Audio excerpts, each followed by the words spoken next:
মিজানুর রহমান আজহারীকে আটকে দিয়েছে অস্ট্রেলিয়া। নিউজটি হতাশাজনক। এর আগে ব্রিটেন সরকার কিন্তু আজহারীকে এভাবে আটকাইছিল। এটার পেছনে কে ইন্ধন যোগাতে পারে, কার হাত থাকতে পারে?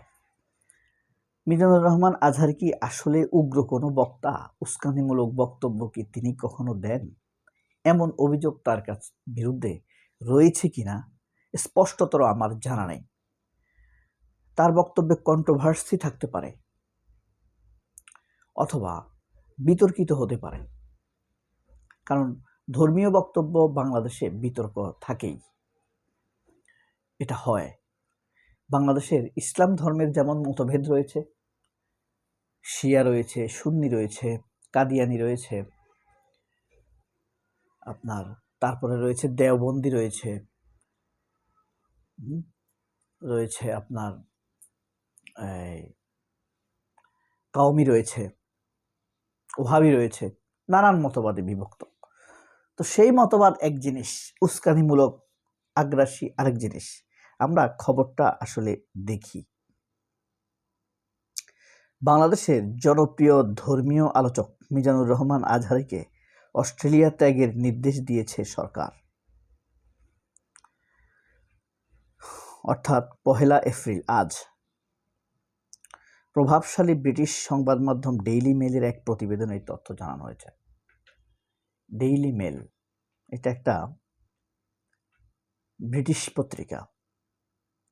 প্রতিবেদনে বলা হয়েছে, আজহারী তার লিগ্যাসি অফ ফেইথ নামের একটা সিরিজ তিনি একটা বক্তব্য দেন। লিগ্যাসি অফ ফেইথ, বিশ্বাসের ধারাবাহিকতা।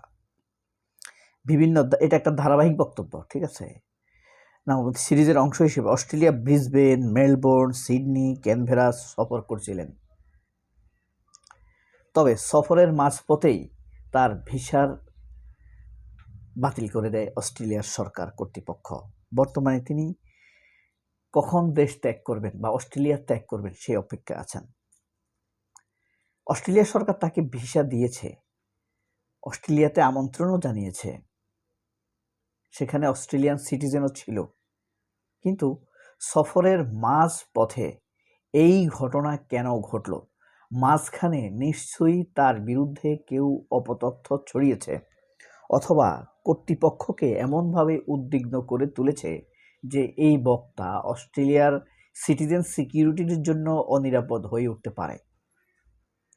ভুলভাল কাটপিস অথবা নানান রকম ভাবে এডিটেড মন্তব্য তাদের কাছে হয়তোবা উপস্থাপন করা হয়েছে। আপনারা জানেন, এর আগেও বাংলাদেশের নায়ক শাকিব খানকে অস্ট্রেলিয়ায় নিষিদ্ধ করা হয়েছিল। এই বিষয়ে পরবর্তীতে বনি আমিনের ছেলে,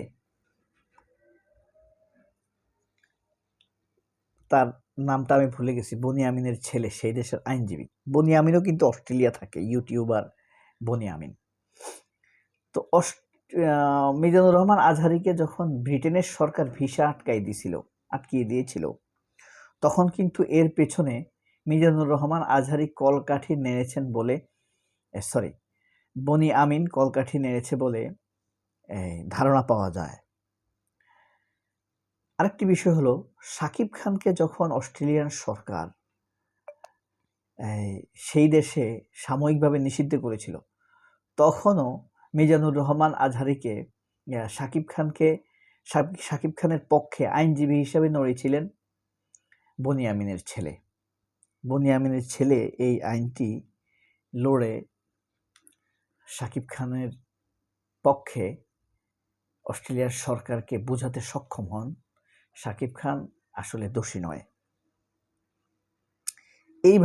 একইভাবে বনি আমিনের হাত থাকতে পারে বলে আমার ধারণা এই মিজানুর রহমান আজহারীর ব্রিটেনের নিষেধাজ্ঞার বিষয়ে এবং এমনকি অস্ট্রেলিয়ার এখনকার ঘটনার কারণে। আচ্ছা, প্রতিবেদনে আরও বলা হয়েছে, আজহারী লিগ্যাসি অফ ফেইথ নামক অংশ হিসেবে অস্ট্রেলিয়ার লিবারেল সিনেটর জোনাথন ডুনিয়াম বুধবার সিনেটে জানান, আজহারী অস্ট্রেলিয়া আগমন সম্পর্কে সংসদ সদস্যদের আগে থেকেই বিভিন্ন গোষ্ঠী সতর্ক করেছিল। তো এই বিভিন্ন গোষ্ঠীর মধ্যে কে থাকতে পারে? বাংলাদেশ থেকে বাম বুনিয়াদি মেঘ মোল্লাদের মতো লোক থাকতে পারে, বনি আমিন থাকতে পারে, অথবা অস্ট্রেলিয়াতে অবস্থানরত আওয়ামী ফ্যাসিবাদী শাহবাগীদের পক্ষ থেকে এমনটি হয়ে থাকতে পারে। বিশেষ করে বাংলাদেশে অবস্থিত Australian federation for ethnic and religious minorities সহ একাধিক সংগঠন, বুঝতে পারছেন? অর্থাৎ বাংলাদেশের অস্ট্রেলিয়াতে যারা থাকে তাদের মধ্যে যারা বাংলাদেশি তারাই কিন্তু এই ব্যাপারটি ঘটিয়েছে বলে স্পষ্টতর জোনাথন ডুনিয়াম জানিয়েছেন, অস্ট্রেলিয়ার এমপি। এই ধর্মীয় প্রচারকের সফরের বিষয়ে উদ্বেগ প্রকাশ করে আইন প্রণেতাদের সঙ্গে যোগাযোগ করে। অর্থাৎ বাংলাদেশি লোকরাই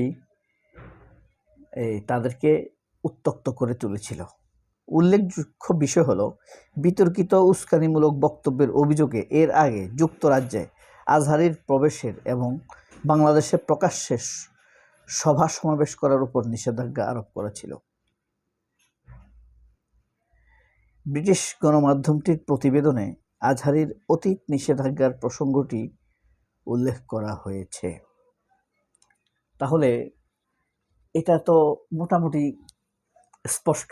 এক, বাংলাদেশি মাইনরিটিস সহ বেশ কিছু সংগঠন অস্ট্রেলিয়ার সরকারকে আজহারির বিরুদ্ধে উত্তক্ত করেছিল যে সে উস্কানিমূলক বক্তব্য দেয়। দ্বিতীয়ত, এর আগে যখন যুক্তরাজ্যে তার বিরুদ্ধে ভিসা নিষেধাজ্ঞা দিয়েছিল তখন এই বিষয়টি নিয়ে আমরা বেশ মাতামাতি করতে দেখেছি ইউটিউব বা অনলাইন অ্যাক্টিভিস্ট বনি আমিনকে। তার মধ্যে কিন্তু আজহারির ব্যাপারে যথেষ্ট অ্যালার্জি আছে এবং এটা তার একটি ব্যবসায়িক কৌশল হতে পারে। ওই দেশে বাংলাদেশি আইনজীবীরা বিপুল টাকার বিনিময়ে তার পক্ষে আইন পরিচালনা করবে এবং তার কাছ থেকে মোটা অঙ্কের মাসোহারা পাবে, কনসালটেন্সি নিয়োগ দিবে তাদেরকে। এরকম হতে পারে ঘটনাটি। তবে এর পেছনে স্পষ্টতর এবং বাংলাদেশি কমিউনিটিরই হাত রয়েছে। অবশ্য এমনটি হওয়া খুব স্বাভাবিক। আপনারা দেখেছেন ডক্টর ইউনূসের দুর্নীতি বিরোধী তৎপরতার কারণে ব্রিটেনে শেখ হাসিনার ভাগ্নি টিউলিপ সিদ্দিকীর মন্ত্রিত্ব চলে গেছে। তার বিরুদ্ধে যদি দুর্নীতির স্পষ্ট অভিযোগ না পেত, ব্রিটেন তো তার মন্ত্রিত্ব বাদ দিত না, তাই না? তার এমপিত্ব চলে গেছে।